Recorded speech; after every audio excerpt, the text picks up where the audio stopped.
from the experts. You want to hear from those that are behind the scenes, managing campaigns day in and day out. And so I've assembled a dream team here. This is the OMG Commerce dream team. This is the team behind some of our biggest wins, some of our fastest scaling accounts. These are the guys and gals managing things and making dreams come true on YouTube. And so I'm going to do quick intros, and then we're going to dive into the most asked questions we get all the time from prospective clients and clients we're working with, and just people we know that are interested about YouTube ads. These are the hot questions. So we're going to dive into them in a minute. But first, I'm going to do quick intro so you know who you're hearing from and who you're learning from. And so first, I'm going to start at the bottom of my screen. Sheila Seacrest. What's up, Sheila?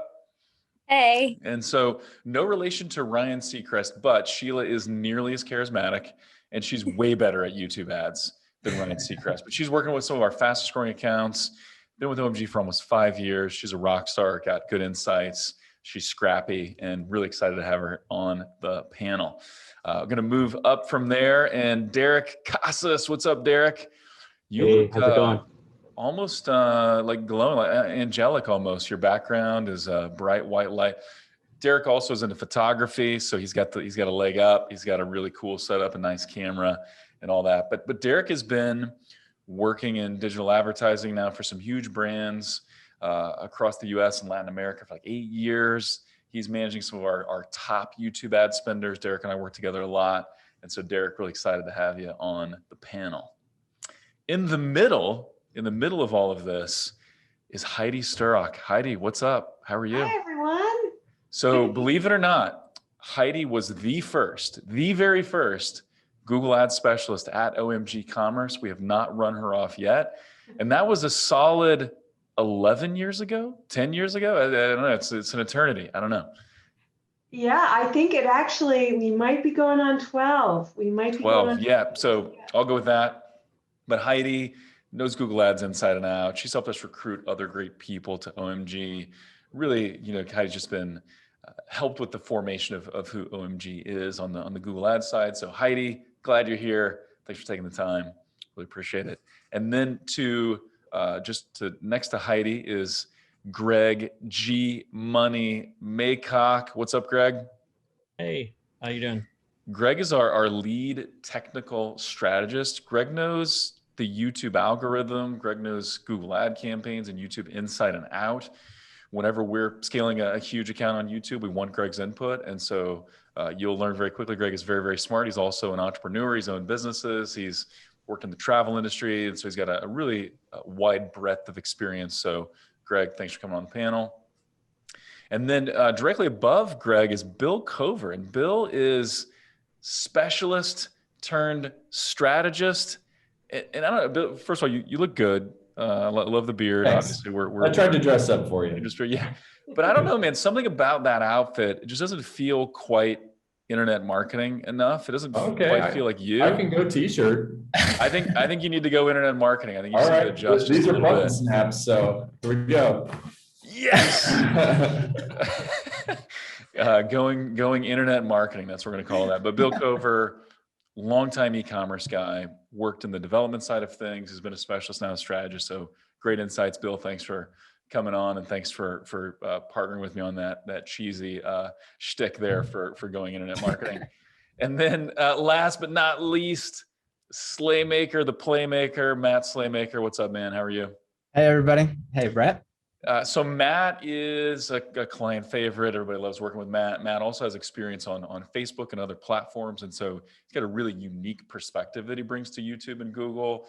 He's just crushing it. And he's got a really cool last name too. So that's part of why we had him on the panel. And then of course, I'm Brett Curry. I'm the CEO. You've heard from me a lot today. And so I'll be mainly serving as moderator with the brilliance of the team to shine forward, but I have a hard time not saying anything. So I'll probably chime in a little bit as we go. But with that, let's dive right into these questions. So first one, what are the most important elements of a YouTube ad? So we're trying to create a YouTube ad that works. What are some of the most important elements? I'm going to open it up to you guys. I've got three things that come top of mind. I think the first thing is the intro. So as you know, you can skip a YouTube ad for most ad formats. And so that first 5 seconds is very critical. And in that first 5 seconds, we want to make sure that one, we get a branding impression so that if someone does skip, at least we have gotten our brand in front of the viewer. Second is, I think you want to make sure that you tease something that is going to be provided in the video, whether it's an offer, a call to action, or a promise of something that they're going to learn in that video to engage the viewer. So the key there is branding impression and engage the viewer. Then I guess I would transition into the core of the video. The key there is to keep engaging and re-engaging. So you cover whatever you need to regarding the product or explaining the product. And there's always something coming next that keeps the viewer engaged. And then I think the third element, which is really where the rubber meets the road, is a outro that includes a clear call to action. People want to be told what to do. If someone's engaged in the video and watched it to completion, they want to know what to do next. And so we want to make sure we provide a clear call to action, and then ideally an offer. So if this is a campaign for a new customer acquisition, then a exclusive offer or something that's discreet and unique to viewers of that video will work very well in driving conversions. So to me, those are the top 3 elements for a video. Awesome. Yeah. Love it. And to elaborate a little bit on what Greg said, so what makes a successful YouTube ad all the way through is going to vary so much based on the type of business that you are, the industry that you're in, and the voice of your brand and the way that messaging will resonate with your customers. So the way that you are going to engage the user immediately, like Greg mentioned, getting them to stay past that 5-second mark will vary. Some brands do this with a question. So asking a question at the very beginning, is this you? Or do you have a problem with blank? And then when it comes to that call to action, create some sense of urgency. So don't just say, hey, come to our website now. Like Greg said, have some sort of offer attached to that makes them feel like, I got to act on this right now. I got to click on this video ad right now, or this chance might not come up again.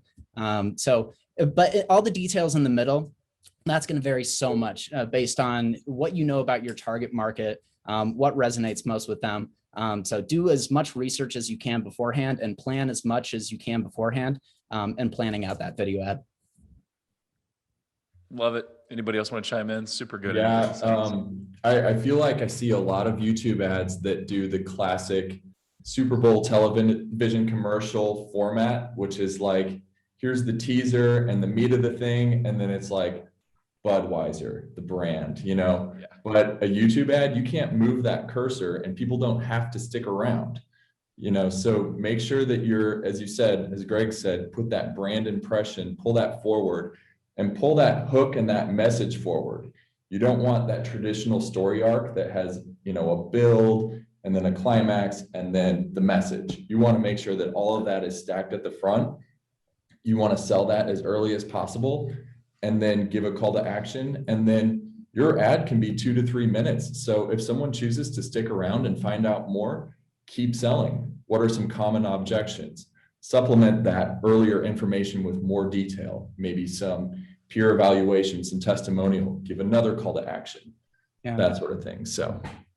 Yeah. And one thing that's super important to keep in mind, what Bill was saying, is that a lot of times you don't pay for the YouTube ad until somebody watches 30 seconds of the video or clicks on the video. So trying to stuff as much important, valuable information in that 30-second mark. So if anybody does, for any reason, hop off, they still leave that video with a lasting impression of your brand. And maybe if they didn't watch 30 seconds or more, they'll come back and do a search for you. And that's equally valuable to us. So. Yeah, and so this has been fantastic, and we've talked a decent amount across the event about, you know, what makes for a great YouTube ad. But one of the things you just mentioned, Matt, reminded me of something that we used to talk about in copywriting a long time ago, when you said, hey, you know, the kind of the guts of the video is going to be different depending on who are you going after and what does your product do well. And we always would look for what's that intersection between what you're best at and what your market really wants most, right? And I'm just like, this is like a half a Venn, or 2/3 of a Venn diagram. Anyway, but this, thinking back to like Volvo as an example, and this is an old example, but they're all safety, right? So their position was not safety, not sexy when it comes to cars. And so that appeals to parents, right? And so it's like, what do we do best versus what our market wants most? Where's that overlap? That's what we're going to key in on. And so that's something important to look at too. Awesome. Anybody else? We got a lot of questions, so lots of good stuff ahead. But anybody else want to chime in? All right, let's talk about then, a lot of people that are tuning in today, their background is Facebook. They spend more on Facebook than on YouTube. And as an agency, that's our typical client, someone that comes to us and they're spending 6 figures a month on Facebook, or sometimes 20, 30,000 a day on Facebook, and they want to have success on YouTube. So I want to talk about some of the differences, and let's start with audiences first. So what are some of the differences between a YouTube audience and a Facebook audience? Sure. So to clarify, you get your demographics. You can categorize these audiences into interests and behaviors on both platforms. So all of the demographic tools are there on YouTube and on Facebook. When you look through some of the Facebook default audiences, you have interests like, what forms of entertainment are they into, fitness, health, hobbies, etc. And then you get what Facebook refers to as behavioral traits. But when you look through the list, it's stuff like, do they have an anniversary coming up? What mobile device are they using? What browser are they using? Political affiliation, which I think is kind of funny they have that. Whether or not they're engaged shoppers, but who isn't? We're all buying something at some point. Soccer fans, upcoming travel, that sort of thing. All of those things are available on YouTube. Where I think YouTube is able to take it a step further is that YouTube, obviously owned by Google, knows a lot about us and a lot about our behavior.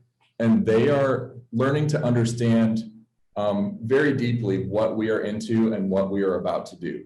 So our behavioral traits on YouTube, and I think Facebook used to have this, but when Mark Zuckerberg has to testify before the Senate, then things change. So YouTube has very advanced behavioral cues to understand what we are about to purchase.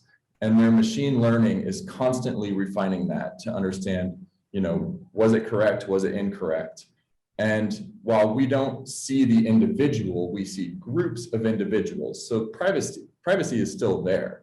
YouTube unlocks those tools. So us as marketers, we get to tap into those groups who are about to do X. And in e-commerce, that's so valuable because we want to find somebody who is about to purchase X and who is exhibiting these behaviors. Yeah. So I think that's one of the key fundamental differences there. Yeah, and I would love to elaborate on that a little bit, because what Bill said is perfect. Basically what it comes down to is that what Facebook is great at is targeting people based on their interests and like kind of who they are in terms of like their demographics. And they do have some great targeting opportunities for that. Outside of that, one great thing about Facebook is like the lookalike audience targeting. That can sometimes work really well for a lot of brands. But the reason that I've had a lot more success on YouTube ads versus Facebook ads is due to what Bill was elaborating on, where we can build out custom audiences based on what people are actively searching for. So rather than going after that says so much about someone's state of mind and what they're trying to do, how they're searching on Google. Yeah, because your long-term interests can be very different than what your short-term interests are. And a lot of times I find a lot of success on YouTube with custom intent audiences or in-market audiences that are built out by Google, but it's going after people based on what they're actively shopping for right now. And if they're actively shopping for it as opposed to a longer-term interest, the likelihood of converting here in the short term tends to be a little bit higher. So yeah. Awesome. Yeah. Really, what about differences in actually, did you have something else to say there, Bill? Yeah, let me just play off that a little bit with regards to the behavioral audiences and custom intent. So YouTube not only gives us audiences that are in market, someone in the market for running shoes, but the custom intent audience allows us to create a custom profile so that we're not just looking for someone who's looking for running shoes. We're looking for someone who's looking for running shoes for a marathon or for a track race or minimalist running something shoes, or more barefoot nuanced. running shoes, or running shoes that to run in the rain, like all kinds Right. of very specific stuff that you can target. Yeah. Yeah, it's really, you're only limited by your imagination in a lot of cases, and maybe some privacy things, but you can be very creative with your audience creation efforts on YouTube. Right. Awesome. Let's transition a little bit. So we talked about audiences. What about creatives? So how are creatives on YouTube different than creatives on Facebook? Yeah, I could kick us off there as well. What it tends to be in terms of user behavior on social media versus YouTube. On social media, it's a lot more short attention span. People are scrolling through their news feed, and shorter, more promotional content tends to do a lot better on Facebook. Whereas YouTube, the average watch time for a YouTube video tends to be about 2.5 minutes. People are seeking out videos, whether it's a news video, sports video, et cetera, and then they're dedicated to watching that for the next couple of minutes. So to get ahead of them with a longer form video works a lot better on YouTube than it would on social media. Right, so on right. YouTube, I mean, kind of the goal on, just to riff on that for a second, yeah, the goal of social media is to scroll. That's why I'm on Facebook. I'm scrolling. The goal of YouTube is to watch. I came to YouTube to watch something. And so I'm likely potentially going to stick around with a video a little bit longer. Yeah. So the opportunity to really tell a story and have a little bit more of a narrative there is a lot broader on YouTube. You have a lot more possibilities there. Whereas on social media, Facebook, you might not get that chance. You scroll to it, it charges you, and then they don't even watch it. So. Yeah.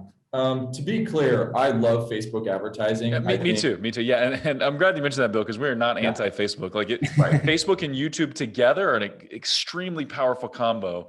I think the reason we're calling out the differences is just because people overlook YouTube, and it's a really powerful complement. Exactly. Or don't know the full capabilities of YouTube. So Facebook is a wonderful platform because it's in a feed. People are engaged. It's got the social proof right there. You can design your posts. It can communicate your brand. It can communicate a call to action. All those things are really great. Some things about Facebook that are different from YouTube is, one main thing is the audio. So the audio is off by default when it comes to a Facebook feed. Your audio is on YouTube when someone gets to your YouTube ads. So it's more engaging through both visual and audio. The other thing is, Facebook, somebody, let's say it's a remarketing ad, someone who's been to your website, you're trying to remarket to them to get them to come back and buy. I might be reading a post from one of my friends or something like that, and the Facebook ad is in my window, 1 pixel is showing basically. Facebook regards that as a view, which that's fine. Whatever they want to do to measure their ads, it's fine. YouTube waits for you to view 30 seconds of the ad before they count that as a view. And you can skip it at any point before that and not pay for that ad. So there's a huge advantage to YouTube in that that someone was looking at that ad and watching that ad, versus on Facebook, you can make an assumption they were. Yeah, really good. Awesome. A big question that a lot of people ask, I hear this over and over again when I'm speaking at events or talking to people that are new to YouTube, is what about production value? How much do I need to spend? How important is production value? So who wants to kick us off there? I think production value is negatively related to value and content that you're providing within the video. Obviously, there has to be some degree of purpose and intent when editing and putting this stuff together. But if you're providing value and you're providing content to the user, you can kind of, get away with certain production value certain things when it comes to production value that would be nice to have, but can potentially be a little bit expensive. So a perfect example is user-generated content, right? Sometimes, brands will ask their previous purchasers to generate a review for them and film themselves doing a review. And that is a huge kind of X factor, because not everybody knows how to film themselves. Not everybody knows the selfie camera, lighting, audio. Not everybody can create an angelic background when they're on video, like Derek. Yeah, exactly. Correct. Not everybody has the 24 megapixels, on hand. So so for user-generated content specifically, right, the goal there is to provide the content and the social proof that the product actually works, and having that in the video provides that kind of validation that you would need for your brand to kind of showcase it as successful and something worth investing in, or at least worth clicking onto, to then go learn more on the website and then make a decision based off of, you know, what they learn there, versus something like perhaps like Bill mentioned, the Budweiser Super Bowl commercial, where there's not necessarily too much of a brand new content in there. It's just more so like, hey, we're Budweiser, we're awesome, we're a staple of America, but we're not going to necessarily tell you anything new about us. Yeah, exactly. You know, so it's something a little bit more informative and more, you know, providing something for free to the user, which is value for them to then engage further with you down the line. Mm-hmm. Cool. And I have to also say, it's never been easier for an advertiser to get into YouTube right now, because gone are the days where you had to hire a production company to film your shoot. I had a client last year who filmed some amazing, winning, high quality, high production value YouTube videos using their iPhone 11. And the reality is that if you have a great script, if you have the right background, you've given it some thought, and you have some wonderfully placed products and images, you don't need to hire the studio anymore. You can really take it on yourself. So the barrier to entry for advertisers to get in there and really start campaigns has never been easier. Yeah, Heidi, you hit on that perfectly, because I feel like there's so many brands who are like, I would love to do YouTube, but I don't have the money to afford a big production company. And exactly what you said, iPhones nowadays have great cameras where you can shoot a lot of that stuff. And production value is not the end all be all. It's the story and the storytelling, the narrative, having a strong call to action. That's what really sells. There have been, I've tested it within my own accounts and then just seen case studies across the board. It's somewhere in the middle. Usually not the highest, most expensive video isn't always the one that performs the best. You know, so you don't need something that's $100,000. Maybe it's $2,000 or something like that. So it's going to vary based on your brand, but try to get something out there. It doesn't have to be super expensive to be successful. Mm-hmm. And sometimes those native formats, that kind of organic material and content, that's what people resonate for, because when they're on YouTube, keep in mind, they're on there for a couple of reasons. Unlike social media, as Brett mentioned, when you're kind of scrolling, you want to, you know, get to the next thing. You're on YouTube to either be entertained or to look up something, to learn something, in regards to that. So that content that kind of organically lends itself to that type of usage does really, really well. Yeah, and some of the things I'm hearing you guys saying is, you know, some of the most powerful elements of your video ad are not expensive to produce, like testimonials, like UGC. We had a client that Greg and I worked on together, automotive client, that spent millions on the platform, and their core video was all user-generated content. Now, it was edited. They did use an editor in a studio, and it looked good, but almost all the video was user-generated, but it was super powerful. And so what you say and how you say it is very important. How much you spend to get there is not as important. And there are cases like, hey, you know, we shout out to the Harmon brothers, and some of those super high production value videos can work, but they also can fail. And so it's better to kind of test and iterate with a smaller budget, in my opinion. And then, yeah, maybe you do land on a video that cost $75,000 to produce and you can go to the moon on it, but you don't need to start with that. And I think, Gregory, you're about to say something. Yeah, I was going to double down on one element here, that as a strategist, I think one of the most important things is to make sure that you have a good messaging strategy. Yeah. That what you're trying to communicate with that video, one, speaks to the target audience, is compelling to them, and in particular is relevant to them with respect to where they're at in the buying process. Where are they at in that conversion path? Is it awareness? Is it consideration? Or are we trying to convert right, you know, with that specific video? So I think making sure that you start with a good messaging strategy that'll guide creative development can trump the overall cost and production value. Yeah. And I also just want to underscore, like, we're not anti-studio, right? We've built a creative department now at OMG Commerce. We have a seasoned 17-year veteran in the advertising space kind of running our creative department. And we've got partnerships with video editors that have created hit TV shows and done amazing things. So we have the ability to create some fantastic stuff. But just to underscore our point, you don't have to spend a lot, right? And we can test and iterate. And it is more about the strategy, to Greg's point. And it's more about what you actually say, to kind of Heidi and Derek and Matt's point. And so anyway, there are lots of ways to be successful. And the key to success isn't spending tens of thousands of dollars on production. So great. Awesome. Really good stuff, guys. Appreciate that. So let's transition now. Let's talk about those first few weeks of running YouTube, right? Because that can be scary, right? They're full of anticipation and nerves, and we just can't wait to see what these YouTube campaigns do after we launch them.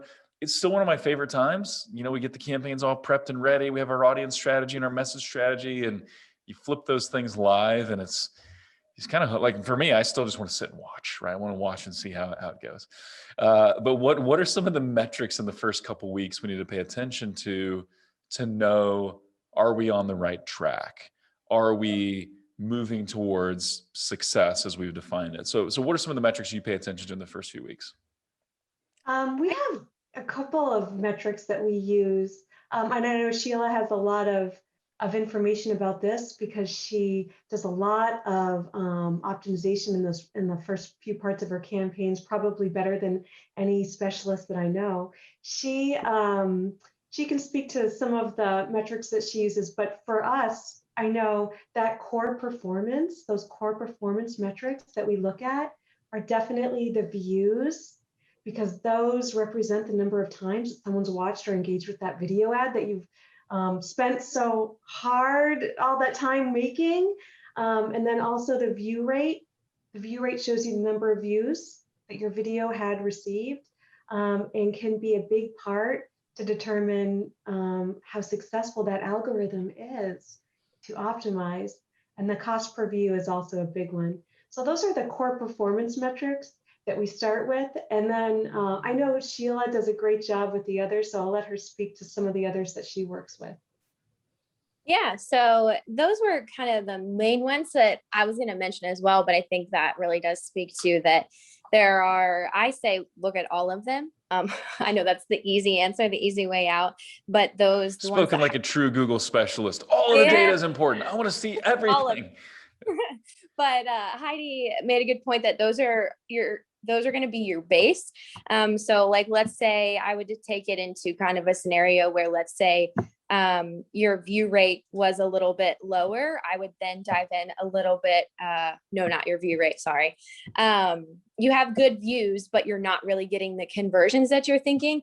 I think it's important to maybe even take a step deeper, and you could take a look at your video play 2% to see whether it be, I think the labels are 25, 50, and 100. I could be very wrong about that.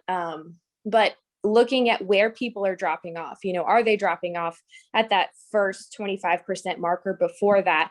And then being able to kind of see, okay, should I be making sure that my hook or whatever is in the first 15 seconds of my video? Like, yes, that is going to kind of go into the important elements of your YouTube video, but definitely taking a look into that. How far are people getting into my video before they're dropping off? So like, if you have a good view rate, but you're struggling with your conversions, that could be another place that you could go and look and see, potentially identify an issue in your video. And we have the all other second part of it too, which is your click performance. So, as advertisers, we want people to view our video and then hopefully come to our websites and either submit information to become a lead for us or a customer. So that click performance, those metrics that are super important to look for, the number of clicks. So the number of times that someone's clicked on your video, that's a big one. And then your click-through rate. So the number of clicks that your ad receives, just divided by the number of times that that ad had been shown. And that's always shown as a percentage in Google. And every one of those metrics kind of tells a little bit of a story. So your click-through rate tells a lot about, do I have an engaging call to action? Is not only at the end of the video and throughout the video, but the actual button. So maybe instead of saying learn more, I need to say something a little bit more engaging and speaks to the user a little bit more. When you look at view rate, and like Sheila was talking about, you can see what part of the video people are kind of dropping off. And if they're dropping off really early, then maybe we get back to the client and say, hey, we need to rework this video a little bit to try to change this element. If it's really sharp at a certain point of the video, 50% off or 50% through it, then that's something you could also look at. So every metric kind of tells a story. So it is important, like Brett said, to look at everything and kind of see what you can pick out there, especially in the early stages when conversions might be low and you don't have a big enough sample size to really draw anything too conclusive. So. Yeah, really good. Yeah, because, hey, view rate is a little low. Percentage of people serve the ad, it's low, the percentage that actually watch it. Well, then maybe your hook needs work, right? You're not getting, going back to Bill's point about a story arc and pulling kind of the climax to the front of the video. Maybe you're not doing that well. Or my click-through rate is really low. Well, to Matt's point, yeah, there's not an engaging call to action, right? You're not compelling someone to click. Or maybe I'm getting a lot of clicks, but the conversion rate is low. Well, maybe then it's something about your offer, something about your landing page. It's not actually, completing the deal. And that's where you need to make sure you watch Kurt Elster's presentation on how to optimize your landing page. But yeah, all the data tells a story. And ultimately, like, we're a direct response agency, right? We're all about hitting a CPA target, scaling at that CPA target. So CPA is what matters at the end of the day. No question about it, right? If my view rate goes down or my cost per view goes up, but I'm hitting my CPA and I'm able to scale, then I'm A-okay. But these other metrics do tell the story, and they help you diagnose what you need to improve on and what what levers to pull or what changes to make things really work. So, okay, awesome. Good stuff there. Appreciate you guys on that one. Moving right along. So how long does it take to start hitting your CPA goal, right? Because CPA, that is the metric to rule all metrics. And when you're talking about direct response, how long does it take to start hitting your CPA target? Yeah, so I'll address this and kind of look at it from a bigger picture perspective as well. And this is an area where OMG really excels, and we've developed internal best practices, I think, that guide us along a very systematic launch process that helps improve the overall success of our clients. First of all, if you think about YouTube, there's, for all practical purposes, unlimited inventory and therefore potential for unlimited spend. So the first challenge is, how do we launch campaigns for a client and manage that so we have a controlled launch, we create the best opportunity for success, and then we also mitigate any potential campaigns and spend that's not performing well. And so in doing that, the key is, and this is relative to a client and the budget and what the potential market is for the products we're talking about. But the key there is setting up campaign structures and targeting and testing of multiple versions of creative, so that as we launch, we have the best chance for seeing early success and being able to look at those metrics that we were talking about earlier and get a pretty good indication of which are going to perform and which have an opportunity to succeed. And what we'll, in the process that we've established with that, we'll basically look at 3 buckets, so to speak, as we start evaluating performance. And we're talking about in a 1 to 2 week time frame here initially. And the first bucket is, okay, these are some creative audience combinations that are obviously performing. Hey, the view rates look good right off the bat. We're getting really close to our CPAs early on. And so these look like they're going to succeed. We're going to let them continue. We may even make some early bid adjustments or create an opportunity to kind of improve or accelerate the success there. Then we'll also use some metrics that we'll create specifically for that client and say, okay, if we have other combinations of video, creative, and audiences that are in this range here, they're kind of borderline. They look like they might succeed, but we need more time to evaluate that. And they're in a range that we can afford to let them run a little longer, but they're on a tight leash. We're going to evaluate that daily and see where they land. And then there's going to be some other combinations of video, creative, and audiences that right off the bat don't appear to be performing well, and we're simply going to pause and cut those in order to mitigate overall costs.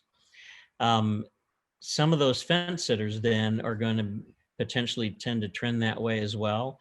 So we'll pause those, but then come back to those and reevaluate, because one of the things that we have to look at is conversion reporting lag, which means while the first week we don't have the conversions that we need to get a good CPA for a particular video ad and audience combination, because of the reporting lag built into YouTube and Google Ads, where we're looking at conversions based on when the click occurred and not when the transaction occurred, then we might find later that week and the following week, there are some of those that were borderline that suddenly have enough conversions in that they're in the performance range. And so we've got a very systematic, methodical process of determining what's working and what's not early on. And Google has a 14-day window they call of learning for the smart bidder within these campaigns. But we're not waiting 14 days before we take action. Basically, the first 7 days, we're looking at the winners and clear losers. And then that 14-day period is probably where the focus is on sorting out those fence sitters, those ones that may or may not perform well. Yeah, and that takes experience, doesn't it, Greg, to have seen enough success versus failure to just know this is headed north, this is headed south before you get to that 14-day window. Sometimes you, and I know all of you guys are this way, you kind of become the data whisperers where you're like, yeah, I've got a feeling about this one. Like this, That's right. It's not there, but I think it's going to get there, or it's not there and I don't think it's ever going to get there. Right. So you kind of start to get a feel for that. What else have you guys seen? What kind of time frames are we looking at here? When do we start hitting our CPA target? And I know there's a couple of short answers there that we can give to. Yeah, no, it's kind of all over the place. I've seen most typically where I see it is any time between a week and a month. So usually you have some great indicators within like 2 weeks, and like Greg said, can start narrowing in on the winners. So you see ad creatives that are doing well, audiences that are doing well. If you're using topics, certain ones there that are doing well. And you can start to narrow in on that. And usually I see by the end of month 1, you start to sit in a pretty good place. But I actually really quick wanted to touch on one thing that Greg was talking about, which was conversion lag, because that's becoming a bigger and bigger thing here recently. Think about your own user behavior. A lot of times you might watch a YouTube video, click on it, go to the website and say, okay, this looks cool, I'll come back to it later. And you do come back to it later and maybe you purchase it, or say you viewed a YouTube video and ended up coming back to purchase it. The reason that there's going to be a conversion lag there is because Google is trying to give more credit to what introduced them to the brand in the first place. So it wasn't from thin air that they just searched for your website. It was because of that YouTube ad.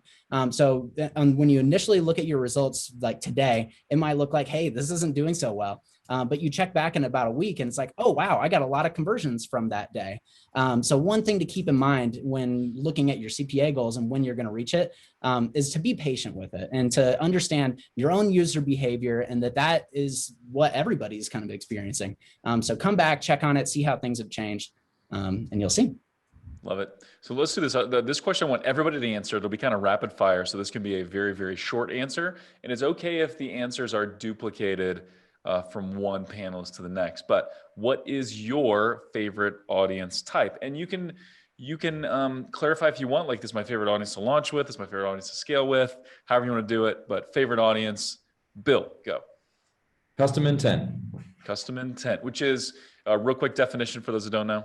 Yeah, you bet. So it's kind of like in market. That's a common term across Amazon and a number of paid search platforms. But in market is I'm in the market for X. Yep. Custom intent is you as a marketer saying, I want an in-market, but this specific persona, this avatar. So these specific searches, keywords in market for these particular things. Okay, awesome. Slaymaker. Bot X, but not Y. Brand loyalty Mm. is such a huge thing. And so introducing them to new products that you have that they might not be aware of is a huge opportunity to cross-sell a lot of users. Especially when you have a big audience and a fairly large established brand, you start getting more of your customers to consume more of your products. That campaign type, pound for pound, can do some real damage. And I mean damage in a good way. Yeah. So it can be really good. Awesome. Greg. Custom intent as well. One, the new and improved version has additional inputs that you can use to customize your audience. And that's really improved performance. And then, it gives you not only the ability to see early success in launching because it's intent-based audiences, people that are in market for products. But once you have learned what performs there, you can also use that to scale and identify other places and other audiences that you want to go next. And so I think it's early success for launch as well as guiding future success for scale. Sweet. Heidi. I think custom intent is the way to definitely start off all your testing. But because it's been mentioned a few times and it's no surprise, it's a really great way to target and get new customers and leads. I also want to mention we had some great performance with customized placements. So what that means is going after certain channels that really resonate with your audience. So this one particular client that we had, their customers were known to follow some very specific channels and influencers out there. And so when we targeted these channels specifically, so having a campaign for custom intent and then expanding on that with placements, specific placements, we were able to really kind of expand on our targeting and do well. So it's a lot of kind of understanding who your customer is and who they follow, what they watch on YouTube. Yeah, it's one of those, it's sometimes overlooked with YouTube, but it kind of goes back to and I've got a traditional media background, but as a TV ad buyer, you're picking programs, right? My customer watches these programs. You can do something similar on YouTube. It's very powerful and it's often overlooked. So glad you mentioned that one for sure, Heidi. Derek, Mr. 24 megapixel. So, so I think custom intent is something that is basically the meat and potatoes of most strategies, right? Most YouTube strategies that I've worked on, and I think everybody here has included custom intent to some extent. But I will say that, in terms of what my favorite is and what gives me pure adrenaline when launching is launching campaigns that are going solely off of basic demographic targets, gender and age, specifically those two. And I will say that with the disclaimer of you need to make sure that whoever's watching that knows what they're doing and they have experience and they have dealt with it before, because it really does have to be kind of the perfect storm when it comes to launching something like that, right? It needs to be an account with enough historical data in there. It needs to be the right product, and then the right product also has to be priced the right way, and you have to have the right goals in place too. So there's a lot of kind of moving parts to it, but custom intent I think is my kind of reliable, but then demographic only is the kind of game changer for me sometimes. It's pretty fun. I like that adrenaline, the adrenaline rush. Spoken like a true media expert there. Love it. Sheila. So mine kind of could go well with Derek's. If you're not quite, after you get that nice base built up with custom intent that everybody's already mentioned, I will veer off of that because I think they've covered just about every part of custom intent. So kind of going off after that base is built there and you're looking for other ways to really take that brand and show it to people, who you might have missed somehow with that custom intent audience. If you're not quite ready to dip your toe in that demographic very wide, broad audience, you could take on testing topics, and really taking some topics and layering them in your branded campaigns and things like that, and then seeing how they perform, and then taking the ones that perform well and then adding them into campaigns in your top of funnel campaigns. Just seeing the correlation between, let's say, somebody who's they're selling, your client is selling instructional videos for working out, whether it be lifting or Brazilian Jiu-Jitsu. And then randomly your topic of smooth jazz music pops off with a bunch of conversions. And you're like, I would have never thought people who were buying Brazilian Jiu-Jitsu things were really into smooth jazz. But Now, Matt Slaymaker is a black belt. Do you listen to smooth jazz as you're working out, Slaymaker? Not as I'm working out. Working But on the rest other of the time you might. Okay, cool. So I derailed you. Sorry, Sheila. But No, Sheila, no, that's such a great idea, Sheila, though, about like testing topics out on your branded campaign, like as an observation audience. So it's a no risk type of thing where you can see, you know, how people who are searching for us by name and actually converting, how are these different topics doing? Yeah, no, that's great. And then you can take that information over, layered on your audiences. Yeah, I love that.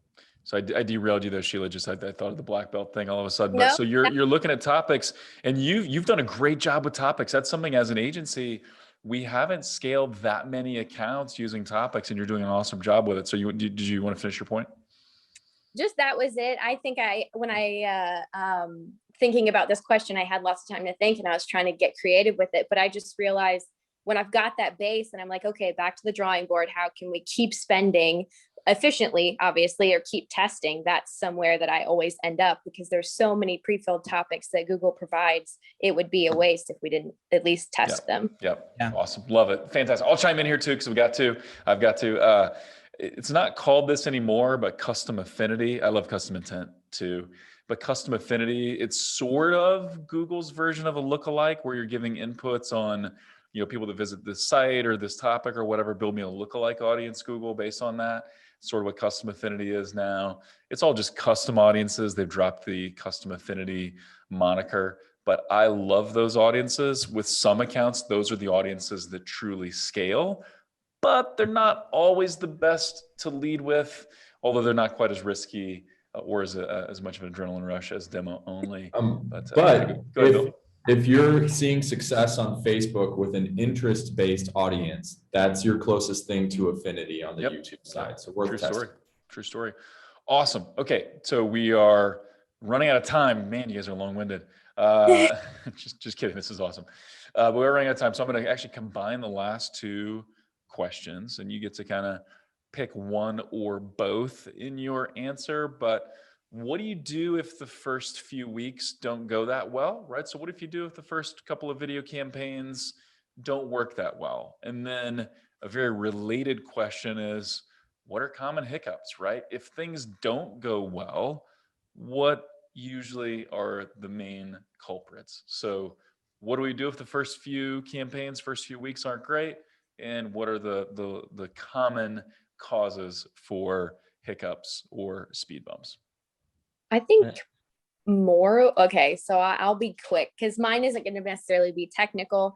I hate failure. I think most people in business obviously hate failure. But I think it's important when you launch something to realize that this is just a battle within a never-ending war. And with Google, there are so many opportunities.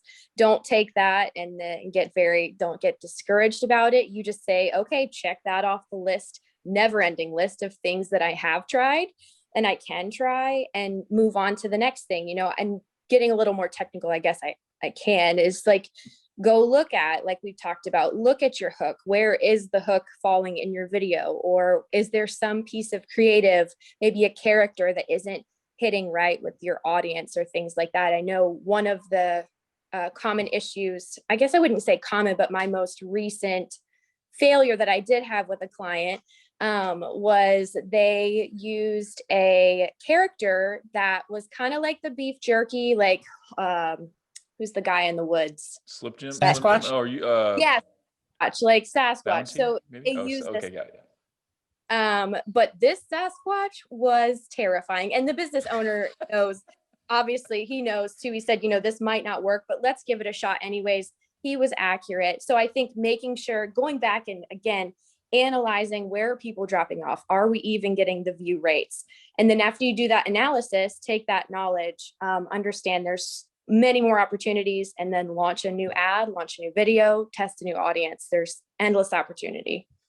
And I think one of the things that we just have to say for being in this business for as long as we have, first thing, if you do not see conversions populating in your account, what do? Come on, guys. We check our conversion tags. So make sure that tag is working and recording data properly.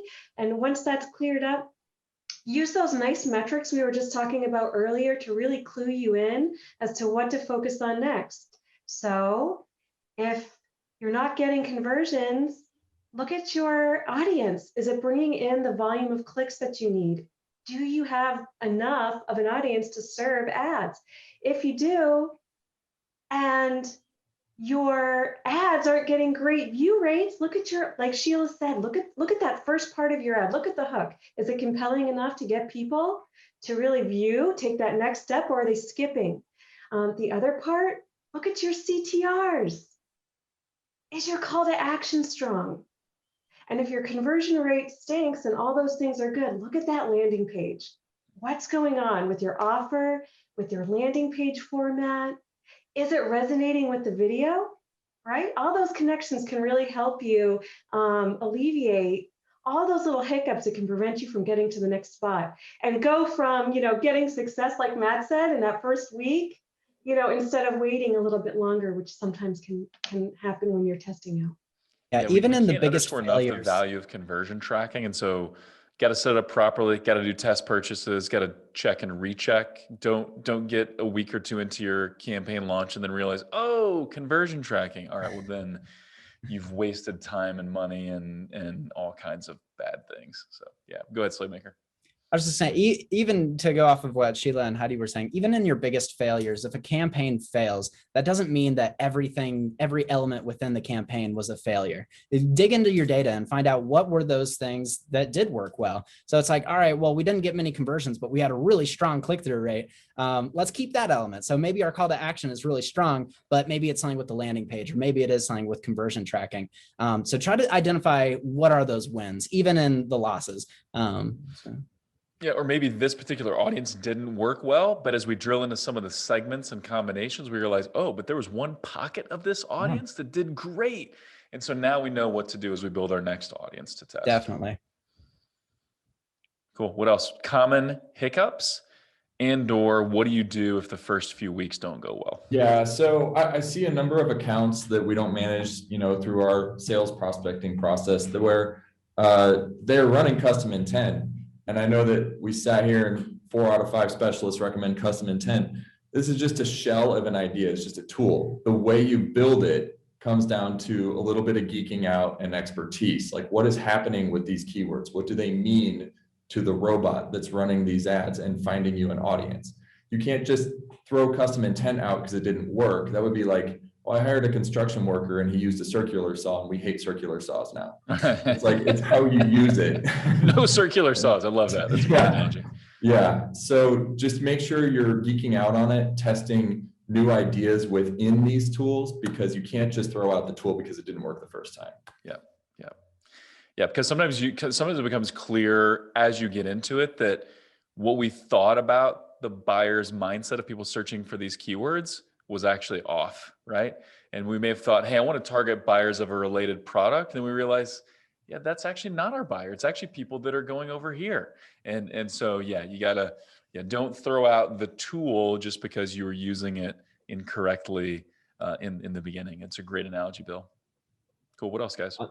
A lot of people also tend to think of, I've worked with clients in the past where they're like, well, just increase this bid or just do this specific thing and that will fix this other metric. And they're not looking at the entire picture and not kind of realizing that YouTube is not necessarily a mathematical equation or a scientific thesis.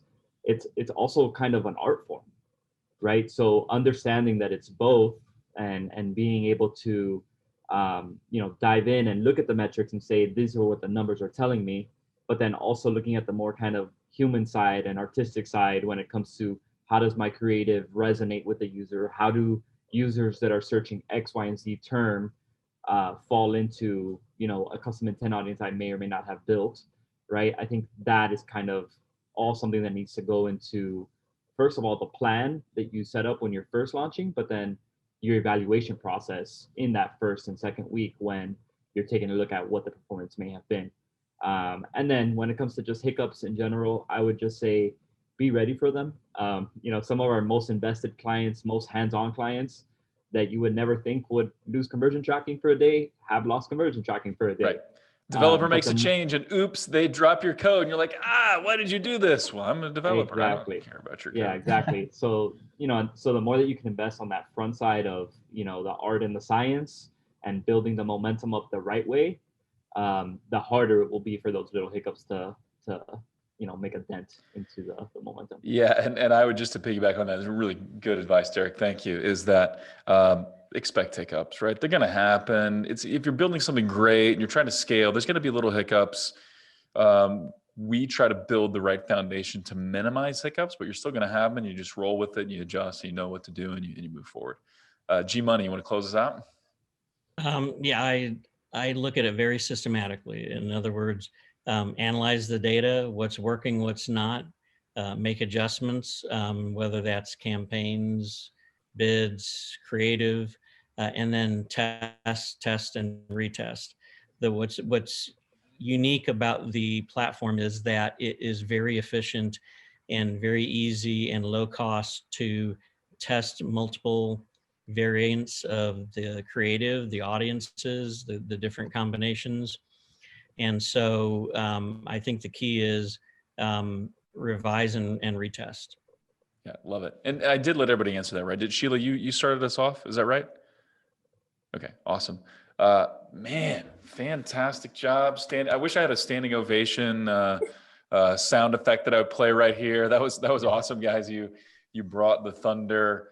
Proud of you guys and impressed anyway, but this just next level. It's cool to get you guys all in the same room talking, well, virtually, all in the same virtual room talking. Super fun. You guys brought the value. So thank you guys. Well done. And we'll have to do this again sometime soon.